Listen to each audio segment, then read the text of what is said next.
Hi everyone and welcome back to the Crafty Yellow Camper, and this is part 2 of this fancy fold aperture card. In part 1 I gave you the measurements and dimensions, cutting spaces, what have you, that you needed to get to this stage. So I've gone on and I've stuck in the middle section, and I have carried on and coloured our bird and flowers that are going to go on the in the aperture. So I just wanted to quickly show you how to put the rest of the card together. So as I said, in part 1 you've got the dimensions to score and cut all of this, and I've talked you through what I've used to cut it.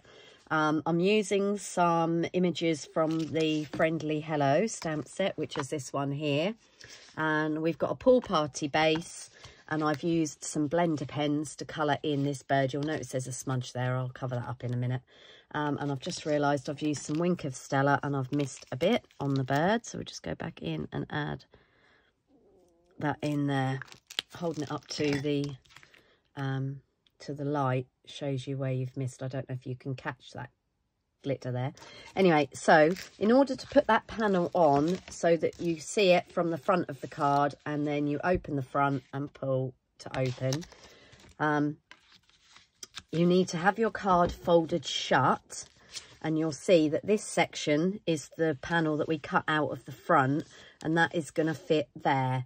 I've been having some trouble with the storage on my phone, so if I've missed any sections, do feel free to leave a question or a comment underneath this video, and I will get back to you with any information that I've missed.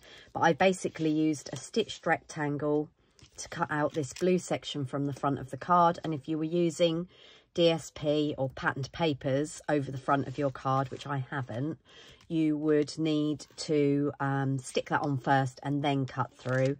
And then I've just cut a panel of white using a smaller stitched rectangle and then stamped my image on it and coloured it in. So you need to remember which side you're going to need to put your glue on. So for us it's going to be this edge here, so I'm going to turn that over and make that our left edge, and then I'll just feed a little bit of glue along. Less is definitely more with the glue because you don't want it squidging out and sealing your card shut.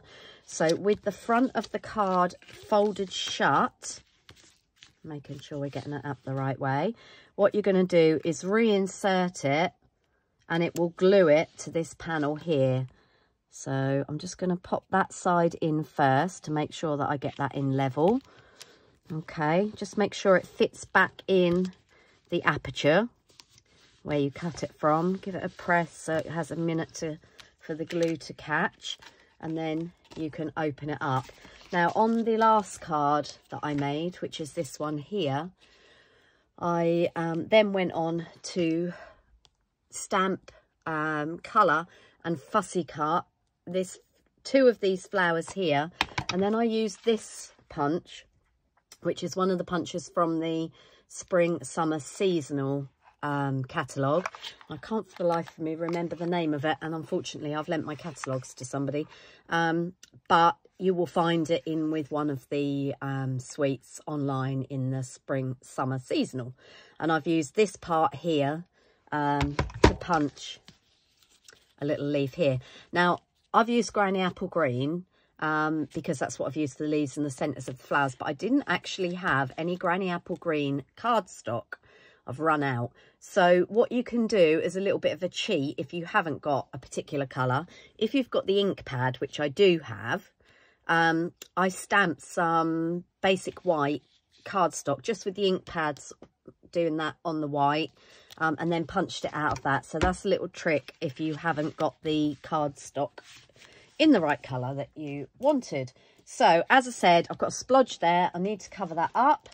So I'm going to bring in these really nice brushed brass butterflies. Okay, that's a tongue twister there, isn't it? And I'm going to use one of the bigger ones and stick it over that splodge. And then hopefully that will cover it up for us if I can get them out of the packet. I do have a little bit of a habit of hopping off the backing. They are self-adhesive. So I'm just going to pick one up with my fingernail, and we will, let's excuse me, sorry. The cat's been on here. I've got cat hair on here. We will stick that one there like that, and then we'll go with one of the smaller ones, and we will... Did I pick him up? Yeah, and then I dropped him again. The only trouble is if you drop it on the top of another one, it tends to stick to it. Oh my goodness me, I'm not doing very well here, am I? Oh, there he is.